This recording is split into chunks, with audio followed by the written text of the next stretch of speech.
जो आज की अंगारिका जो है, अंगार की जो आज की विशेष चतुर्थी मानी जाती है, ये क्या चीज है? इसमें ऐसा है कि श्री गणेश स्वयं जो है वो अंगार को ठंडा करते हैं। कुंडलिनी भी देखिए तो एक ज्वाला ही है, जैसे कि कुंडलिनी जो है उसकी प्रक्रिया ज्वाला की भांति है, क्योंकि ऐसे तो सब चीज पृथ्वी के तरफ जाती है।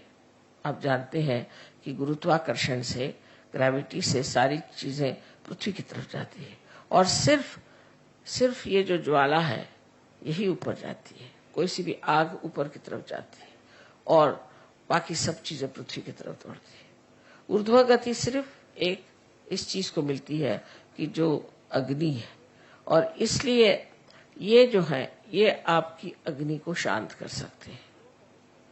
ये दो तरह से अग्नि को शांत करते हैं। एक तो ये कुंडलिनी को शांत कर देते हैं, कुंडलिनी को ये बता देते हैं कि इस आदमी में ये दोष है, ये तकलीफें हैं, कोई हर्ष नहीं, तो भी आप इनको पार कराइए, क्योंकि कुंडलिनी का बालक श्री गणेश और जो आप में बालक है वो श्री गणेश है। तो वो उसी आत्मीयता से उस कुंडलिनी को समझा देता है कि तुम तो माँ हो और मैं चाह रहा हूं कि मैं इनमें जागरूक हो जाऊं, तो तुम मेरी मदद करो।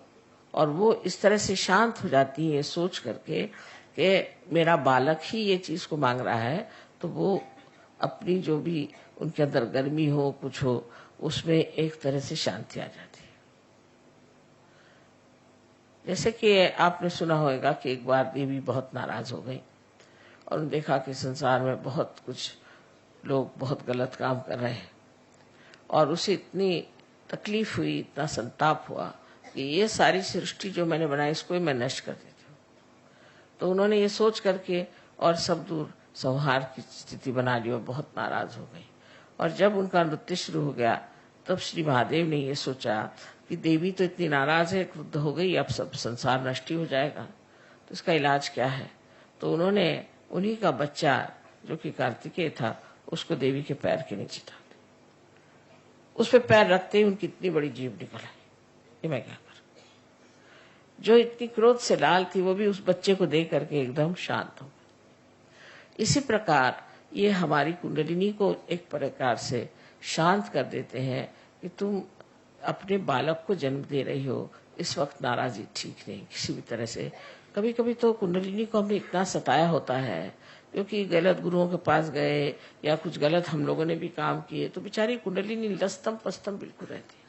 उसका भी आधार सिर्फ श्री गणेश है जो उसको ढकेलते हैं ऊपर की तरफ। श्री गणेश की शक्ति से ही कुंडलिनी ऊपर उठ सकती है, इसीलिए उनको अंगार कहते हैं, क्योंकि वो अपनी शक्ति कुंडलिनी को दे देते हैं। और कुंडलिनी में जो आग है या जो उसकी ज्वालाएं उठती हैं वो शांत है। आपने कभी सुना नहीं होगा कि इस तरह की शांत भी ज्वालाएं होती हैं। एकदम शांत ज्वालाएं हैं, सप्त रंग की होती हैं और एकदम शांत ज्वालाएं हैं, और सहस्त्रार में आपको दिखाई देती है ये कितनी शांत है। ये सारा कार्य श्री गणेश ने किया हुआ।